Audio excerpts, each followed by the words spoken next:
लोकसभा चुनाव के पहले चरण में उत्तर प्रदेश की 8 सीटों पर मतदान हुए। पहले चरण में उत्तर प्रदेश की सहारनपुर, कैराना, मुजफ्फरनगर, बिजनौर, नगीना, मुरादाबाद, रामपुर और पीलीभीत के संसदीय सीटों पर मतदान हुए। सबसे पहले हम कैराना सीट की बात करते हैं। कैराना सीट पर भाजपा के प्रदीप चौधरी, सपा की इकरा हसन और बसपा के श्रीपाल राणा के बीच त्रिकोणीय मुकाबला हुआ। 893 मतदान केंद्र, 1750 बूथ और जिले के 17.22 लाख मतदाता 14 प्रत्याशियों के भाग्य का फैसला करेंगे। चुनाव आयोग के आंकड़ों की माने तो कैराना लोकसभा सीट पर 61.17% मतदान हुआ। इसी बीच सपा की प्रत्याशी इकरा हसन ने प्रशासन पर मुस्लिम महिलाओं को परेशान करने और धीमी गति से मतदान कराने का भी आरोप लगा दिया। साथ ही चुनाव आयोग से इसकी शिकायत करते हुए संज्ञान लेने की भी बात कह दी। उधर कैराना के कांधला में ग्रामीणों ने चुनाव का बहिष्कार किया। यहाँ वोटिंग के लिए 2 बूथ बनाए गए थे, पर गांव के किसी भी ग्रामीण ने मतदान नहीं किया। उन्होंने बताया 2019 में 95% मतदान हुआ था, जिसके बाद प्रशासन ने गांव के कुछ लोगों पर मुकदमा दर्ज करा दिया था और 5 साल बीत जाने के बाद भी सरकार ने ग्रामीणों की सुध तक नहीं ली थी। अगर हम सहारनपुर सीट की बात करें तो यहाँ भी त्रिकोणीय मुकाबले के बीच जबरदस्त मतदान हुआ। यहाँ सपा कांग्रेस के गठबंधन प्रत्याशी इमरान मसूद के मुकाबले बीजेपी के राघव लखनपाल थे, तो वही बसपा ने मुस्लिम प्रत्याशी माजिद अली को मैदान में उतारकर मुकाबले को रोमांचक बना दिया। चुनाव आयोग के आंकड़ों की माने तो सहारनपुर लोकसभा सीट पर 63.58% मतदान हुआ। मतदान के बीच सहारनपुर के बूथ पर मतदान अधिकारी ईशा अरोड़ा चर्चे में आ गई। वहीं ईशा सभी वोटर से लोकतंत्र के पर्व में अधिक से अधिक संख्या में भाग लेने की अपील भी करती दिखाई दी। तो वहीं कांग्रेस के उम्मीदवार इमरान मसूद अपनी जीत का दावा करते हुए दिखाई दिए। मुरादाबाद लोकसभा सीट की बात करें तो यहाँ मैदान में 12 प्रत्याशी हैं। इनमें भाजपा के सर्वेश सिंह, बसपा से इरफान सैफई तो समाजवादी पार्टी से रुचि वीरा चुनावी मैदान में एक दूसरे को टक्कर देते हुए नजर आ रही है।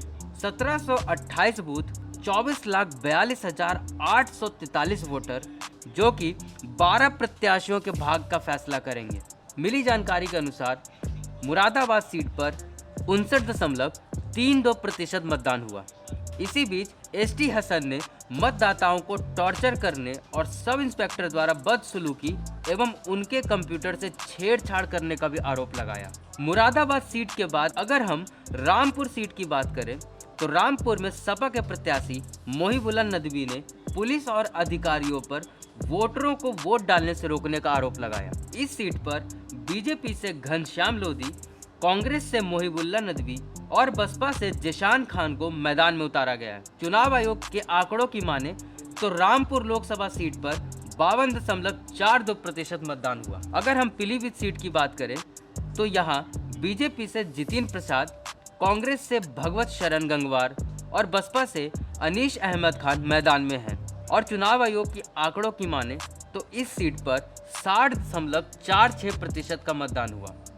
इस सीट पर मुस्लिम मतदाताओं ने जोर तोड़ से हिस्सा लिया, इसलिए मतदान का प्रतिशत बढ़ता हुआ दिखाई दिया। साथ ही सदर विधानसभा क्षेत्र के अंतर्गत जहानाबाद के गांव सिरसा पोलिंग बूथ पर ईवीएम में खराबी आने के कारण करीब 1.5 घंटे तक मतदान भी बंद रहा। बाद में ईवीएम बदली गई, तब मतदान फिर से सुचारू हो पाया। ऐसी ही घटना बिसलपुर विधानसभा के मोहल्ला दुबे स्थित बूथ संख्या 37 पर हुई, जहां पर ईवीएम खराब हो गई, जिसके कारण काफी देर तक मतदान बाधित रहा। नगीना सीट की बात करें तो नगीना लोकसभा सीट उत्तर प्रदेश की 17 आरक्षित लोकसभा सीटों में एक है और यह प्रदेश की नई लोकसभा सीटों में भी शामिल है। 2008 में परिसीमन आयोग की सिफारिश के बाद यह सीट 2009 लोकसभा चुनाव से पहले ही अस्तित्व में आई थी।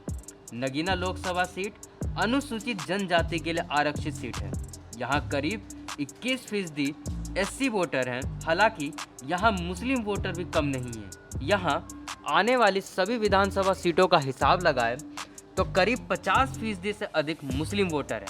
यही कारण है कि राजनीतिक लिहाज से यह संसदीय सीट काफी अहम है। नगीना सीट पर कुल 14,93,411 मतदाता हैं। इनमें 7,95,554 पुरुष तो 6,97,857 महिला वोटर हैं। चुनाव आयोग के आंकड़ों की माने तो नगीना सीट पर 59.54% मतदान हुआ। नगीना लोकसभा सीट पर निर्दलीय प्रत्याशी चंद्रशेखर आजाद ने आरोप लगाया कि कई बूथों पर ईवीएम मशीनें खराब थी, तो कई बूथों पर सीसीटीवी भी सही ढंग से काम नहीं कर रहा था। अधिकारी सरकार के दबाव में काम कर रहे हैं, मतदाताओं को वोट डालने नहीं दिया जा रहा है। बीजेपी के नेता अधिकारियों पर दबाव बनाए हुए हैं, जिस वजह से मतदान प्रभावित हुआ। मुजफ्फरनगर सीट की बात करें तो इस सीट पर भाजपा के प्रत्याशी संजीव बालियान, कांग्रेस से हरेंद्र मलिक तो बीएसपी से दारा सिंह प्रजापति मैदान में उतरे। मुजफ्फरनगर की वोट आंकड़ों की बात करें तो मुजफ्फरनगर सीट पर 59.29% मतदान हुए।